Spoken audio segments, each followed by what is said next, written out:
We did a lot of the show with marionettes and hand puppets, and we do kind of both kinds of puppets. In 1982, Jim Henson built a puppet so disturbing he couldn't bring himself to touch it. The creation was meant for the Dark Crystal, but something went wrong. During the design process, Jim spent weeks perfecting every horrifying detail. Then he stopped. He handed it to his assistant and walked away. The puppet sat in storage for years. Jim would visit the workshop but never went near it. His family later found notes explaining why he was afraid. What he discovered about this puppet changed everything he believed about his own creations. Jim Henson was born on September 24, 1936 in Greenville, Mississippi. His parents were Paul Ransom Hennon and Betty Marcella Brown. His father worked for the government as an aeronomist and his mother came from a creative family. Jim grew up in a small town called Leland. It was quiet and full of nature. He spent a lot of time watching animals, listening to stories, and imagining new characters. His grandmother was always creating things with her hands, painting, quilting, and sewing, and she passed that creative spirit down to him. Those early days in Mississippi shaped how Jim would later bring puppets to life in a way no one had ever seen before.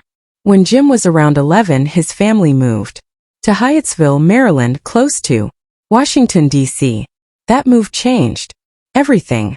One day they brought home their first television set, and Jim later said it was the biggest moment of his childhood. This new world of moving pictures opened his mind to new ideas. He started dreaming about how puppets could work on screen, not just on a stage. Even though his family followed Christian Science, which shaped how he looked at life, the idea that he refused medical treatment because of his faith isn't true. That story was just a rumor. Moving from the slow pace of Mississippi to the busy suburbs of Maryland also brought new chances. Jim now lived near studios and got closer to the world of television. Jim didn't wait for things to happen. Around the age of 10, he started building his own puppets using whatever he could find. One of his first characters, which later became the early version of Kermit the Frog, was made with parts of a green coat from his mother, 2 halves of a ping-pong ball for eyes, and denim for the sleeve. He didn't use the old wooden style. Instead, he built soft, flexible puppets that could move and show real emotions. He believed a puppet should reflect what a hand can do, and that changed everything. While Jim was still young, he became fascinated with Edgar Bergen, the ventriloquist who worked with dummies like Charlie McCarthy. Bergen's puppets weren't perfect. He moved his lips, but people still believed the characters were real. Jim loved that. He saw how the audience would talk to the puppet like it was a real person and completely forget about the puppeteer. That idea stuck with him when Edgar Bergen passed away in 1978. Jim spoke at his funeral. He even dedicated the Muppet movie to him. Later, the Bergen family sent Jim a photo that said, "Dear Jim, keep the magic alive." During high school in Maryland, Jim started performing puppets on a local TV show. That was in 1954. He was still just a teenager when he first appeared on television. He didn't use the old setup with stiff puppets on a fixed stage. Instead, he started trying new camera angles and techniques that brought his characters to life in a new way. He looked up to TV puppeteers like Bert Tillstrom and Bill and Cora Baird. In 1955, during his first year at the University of Maryland, Jim got hired by WRC-TV to create a short puppet show called Sam and Friends. It aired twice every night in just 3 years. Later in 1958, he won his first Emmy Award at the age of 21. Jim started college in 1954 thinking he might become a commercial artist. He chose studio art as his major, but he later made a surprising decision. He graduated in 1960 with a degree in home economics. That wasn't common for men at the time. But Jim had a reason. He wanted access to the university's best tools for set and costume design. As a freshman, he even joined a senior puppetry class, where he met Jane Nebel.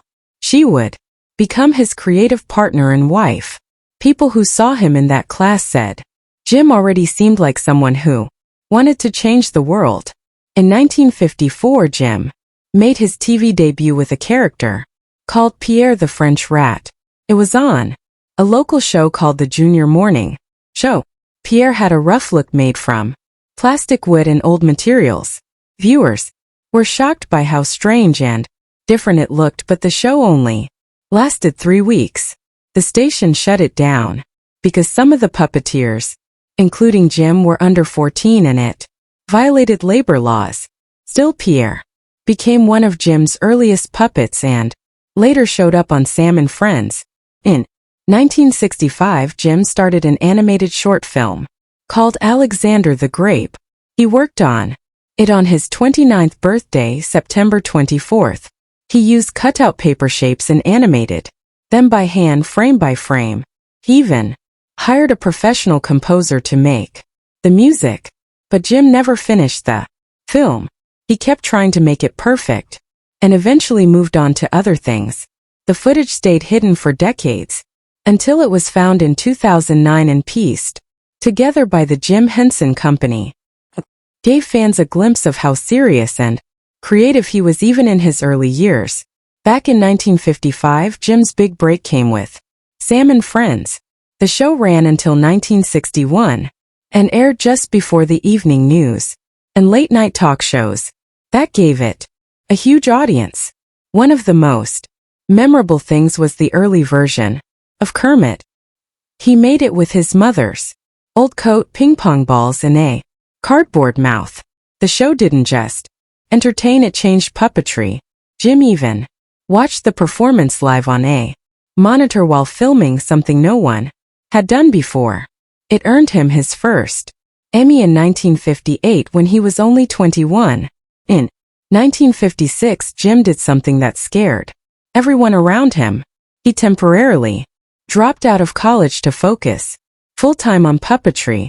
Sam and Friends had become so popular that the station gave them 2 evening slots and they had to make 10 episodes a week.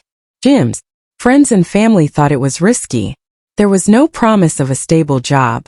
But Jim believed in what he was doing. That October, he and Jane appeared on The Tonight Show with Steve Allen, and the whole country noticed. That one moment opened the door to more work, more money, and real respect in the TV world. By 1958, he had already proven everyone wrong. In October 1957, Jim and Jane were hired to make ads for Wilkins Coffee. They created 2 puppet characters, Wilkins, who loved coffee, and Kins, who didn't. There's a myth that Jim never performed Kins because of the violence in the ads, but that's false. Jim performed both. The first Wilkins puppet was made from brown flannel with button eyes and a painted mouth. In 1959, they were awarded official patents for both puppets. Between 1957 and 1961, they made 179 ads. Each one lasted only 8 seconds and ended with Watkins getting violently punished for refusing to drink Wilkins coffee. He got shot, exploded, electrocuted, thrown from buildings, and even tied to electric chairs. These short ads ran in the tiniest time slots, just enough to shock people, make them laugh, and leave a mark. Wilkins Coffee became the talk of Washington. Sales skyrocketed. Jim personally directed the violent scenes. He didn't hold back. One ad showed Wilkins fencing and